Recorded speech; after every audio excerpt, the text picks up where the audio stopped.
दोस्तों, मैं आप लोगों से एक क्वेश्चन पूछना चाहता हूं। इस साल जब आप अपना इनकम टैक्स रिटर्न फाइल करेंगे तो आप लोग कौन सा टैक्स रेजिम सेलेक्ट करने वाले हैं अपने लिए, ओल्ड टैक्स रेजिम या न्यू टैक्स रेजिम? क्या इस पॉइंट पे आप क्लियर हैं? वेल, मैं आपको ये सजेस्ट करूंगा, ओल्ड टैक्स रेजिम सेलेक्ट करेंगे तो आप फायदे में रहेंगे।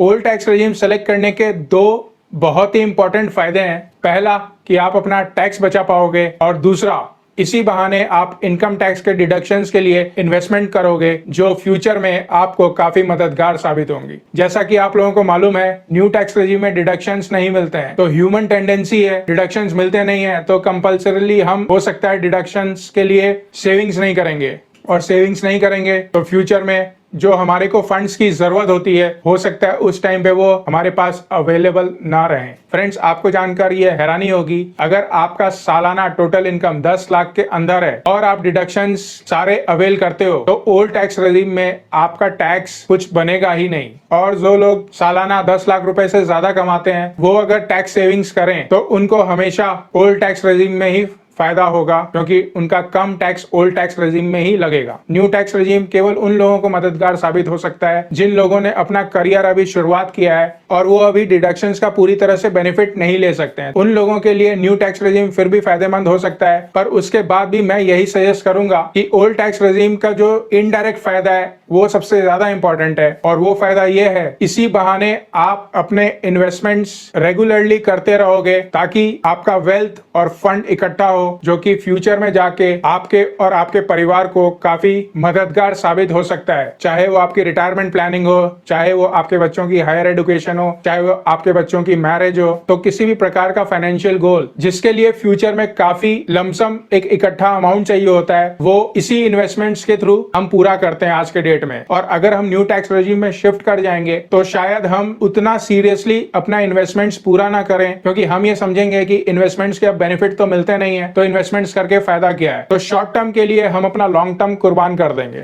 तो इसीलिए मैं सजेस्ट करूंगा कि आप ओल्ड टैक्स रेजिम पे ही स्टिक करिए जब तक ओल्ड टैक्स रेजिम है, क्योंकि ये हमारे को डायरेक्ट और इनडायरेक्ट बेनिफिट दोनों प्रोवाइड कर रहा है। ऑल्दो न्यू टैक्स रेजिम में इनकम टैक्स के रेट्स कम है, पर न्यू टैक्स रेजिम में मेजॉरिटी ऑफ द डिडक्शंस आपको नहीं मिलेंगे। तो आइए जानते हैं वो कौन कौन से डिडक्शंस हैं जो न्यू टैक्स रेजिम में हमारे को नहीं मिलेंगे। तो फ्रेंड्स, मैं हूं सीए हेमंत और आप देख रहे हैं आपका अपना यूट्यूब चैनल सरल फाइनेंस। अगर आप इस चैनल पे नए हैं तो इस चैनल को सब्सक्राइब करना बिल्कुल भी मत भूलिएगा। तो आइए काउंटडाउन बिगिन करते हैं और देखते हैं कौन कौन से डिडक्शंस अवेलेबल हैं ओल्ड टैक्स रेजिम में जो न्यू टैक्स रेजिम में अवेलेबल नहीं है।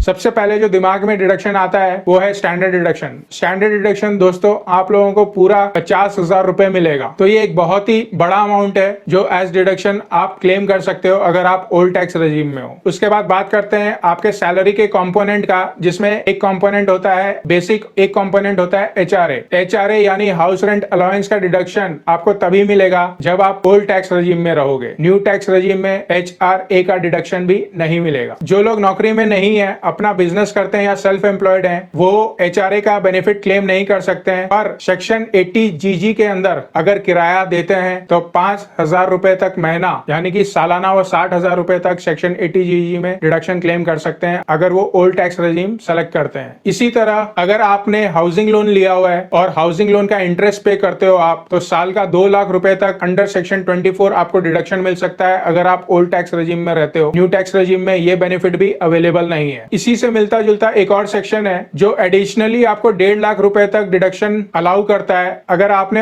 अफोर्डेबल हाउसिंग स्कीम के तहत लोन लिया हुआ है तो 1.5 लाख रुपए तक आप एडिशनल इंटरेस्ट का डिडक्शन क्लेम कर सकते हो अगर आप ओल्ड टैक्स रेजिम सेलेक्ट करते हो। फिर दोस्तों, सेक्शन 80C के जितने भी डिडक्शंस हैं वो ओल्ड टैक्स रेजिम में ही अवेलेबल हैं, चाहे वो आपके बच्चों की स्कूल की फीस हो, चाहे LIC का प्रीमियम हो, चाहे म्यूचुअल फंड्स में इन्वेस्टमेंट्स हो, चाहे NSE में इन्वेस्टमेंट हो, चाहे हाउसिंग लोन का प्रिंसिपल अमाउंट हो। ये सारे डिडक्शन 80C के आपको तभी मिल सकते हैं जब आप ओल्ड टैक्स रेजिम में रहते हैं। NPS का डिडक्शन भी केवल ओल्ड टैक्स रेजिम वालों को अवेलेबल है, न्यू टैक्स रेजिम वालों को अवेलेबल नहीं है। मेडिक्लेम इंश्योरेंस अगर आप पे करते हैं सेक्शन 80D में, तो आप अपने और अपने परिवार के लिए 25,000 रुपए तक डिडक्शन क्लेम कर सकते हो। और अगर आप अपने पेरेंट्स के लिए भी मेडिकल इंश्योरेंस प्रीमियम पे करते हो तो 25,000 एडिशनली और क्लेम कर सकते हो। और अगर आपके पेरेंट्स सीनियर सिटीजन है और अगर आप उनका मेडिकल इंश्योरेंस प्रीमियम देते हो तो ये ये डिडक्शन उनके लिए 50,000 रुपए तक हो जाता है। तो ये सेक्शन 80D के डिडक्शंस भी आप तभी क्लेम कर सकते हैं जब आप ओल्ड टैक्स रेजिम में। फिर आपने अगर अपने लिए या अगर अपने बच्चों के लिए हायर एजुकेशन के लिए लोन लिया हुआ है तो सेक्शन 80E में इंटरेस्ट ऑन एजुकेशन लोन का बेनिफिट भी आपको तभी मिल सकता है जब आप ओल्ड टैक्स रेजिम में रहेंगे। न्यू टैक्स रेजिम में एजुकेशन लोन के इंटरेस्ट पे